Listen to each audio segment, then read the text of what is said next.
मंगलवार को विधानसभा में ध्यान आकर्षण प्रस्ताव के दौरान आवारा कुत्तों का मुद्दा गूंजा। भाजपा विधायक अतुल भातलकर ने यह मुद्दा उठाते हुए नगरपालिका पर काम नहीं करने का आरोप लगाया। भातलकर ने कहा कि आवारा कुत्तों के मुद्दों पर मनपा हो या नगरपालिका ठोस काम नहीं कर रही है। उन्होंने सवाल किया कि क्या सरकार जनप्रतिनिधियों के साथ मनपा आयुक्तों के साथ बैठक कर ठोस कार्रवाई करेगी। मी 3 स्पेसिफिक प्रश्न विचारले होते की निवारा केंद्रांची संख्या वाढवण्याकरता महानगरपालिकेला, नगरपालिकेला ग्रामीण भागामध्ये काही आदेश देणार की नाही, युद्ध पातळीवर काम करणार की नाही। 90,000 भटके कुत्रे आहेत मुंबई शहरामध्ये आणि 9 फक्त निवारा केंद्र आहेत।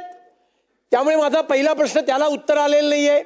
निर्जीवीकरण करण्याकरता सुद्धा युद्ध पातळीवर काही मोहीम, त्याच्याकरता निधीचं अलोकेशन आणि हे सगळं करण्याकरता अधिवेशन संपायच्या आत एक बैठक बोलवा ना इकडे, सगळ्या लोकप्रतिनिधींना बोलवा।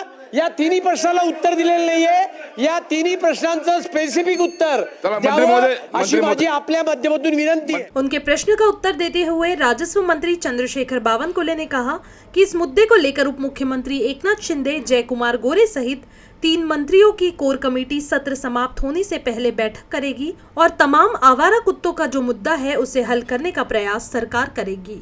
कुत्र्याबद्दल आताच आपण लक्षवेधीमध्ये सांगितलं की माननीय स्वतः उपमुख्यमंत्री एकनाथ शिंदेजी शहरी जे आपले त्या ठिकाणी कसा व्यवस्था करायच्या आणि दुसरं ग्रामविकास मंत्री मग अशीच माननीय निलेश राणे जी आपण चर्चा केली ती नोटही केली आहे, त्याची बैठक त्या ठिकाणी उपमुख्यमंत्री घेणार आहेत।